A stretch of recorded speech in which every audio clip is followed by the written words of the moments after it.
Bonjour et bienvenue dans le Flash Info. Le Premier ministre sera ce vendredi 8 avril à Dzopé et dans la région de Lamé. Patrick Hachi s'y rend pour l'inauguration du tout nouveau CHR, le centre hospitalier régional. Reportage à suivre donc ce soir. Hier à Boisflé, dans la région de la Maraoué, Patrick Hachi a rencontré les femmes du secteur du vivrier. Une occasion pour le Premier ministre de leur rendre hommage puis de leur offrir 2,5 milliards de francs CFA de matériel agricole et d'intrants, cela en vue d'accroître leur production et faire ainsi face à la cherté de la vie. Les précisions d'Herman Guivet à suivre dans le 13h.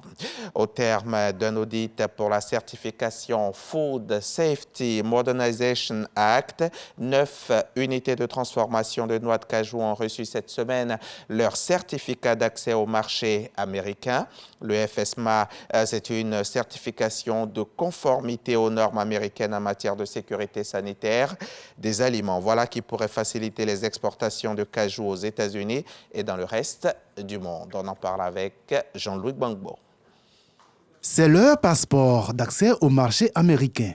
Ces certificats qui sont remis à ces responsables d'unités de transformation de noix de cajou attestent de la qualité de leurs produits et leur conformité aux normes américaines en matière de sécurité sanitaire. Nous avons travaillé individuellement avec chaque entreprise pour offrir des solutions, des conseils, de la formation et surtout les initier à cette nouvelle culture qui est basée au-delà des anciennes normes internationales, qui est basée sur le contrôle préventif dans le processus de fabrication.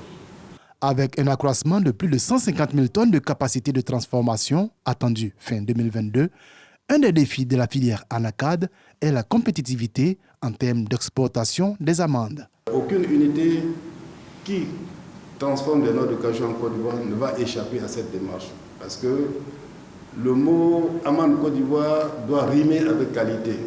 Le mot amande origine Côte d'Ivoire doit rimer avec sécurité alimentaire.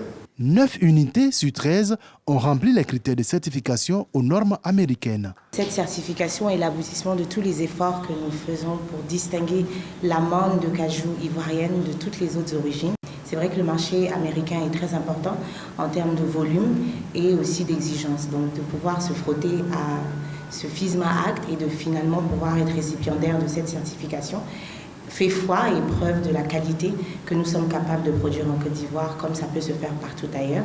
Ce processus de certification et de conquête de marché s'inscrit dans un projet global de promotion de la compétitivité de la chaîne des valeurs de l'anacarde. Nous nous engageons dans un marché plus concurrentiel, plus exigeant qui nécessite de nouvelles approches, de nouvelles dispositions.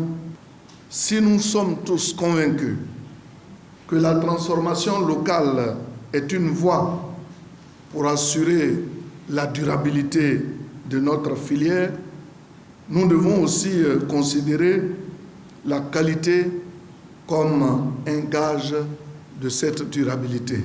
Les 9 entreprises certifiées représentent la première vague d'un programme de certification démarré en mai 2021. L'objectif est de parvenir à la transformation de 50% de noix brutes de cajou à l'horizon 2025. Cela fait un an, jour pour jour, qu'Olivier Dubois a été enlevé et qu'il est retenu en otage au Mali. Ce journaliste français était en reportage à Gao, dans le Nord, lorsqu'il a été kidnappé le 8 avril 2021. Le mois suivant, il apparaissait dans une vidéo dans laquelle il expliquait lui-même être aux mains du JNIM, le groupe de soutien à l'islam et aux musulmans dirigé par Yadak Ghali et lié à Al-Qaïda au Maghreb islamique.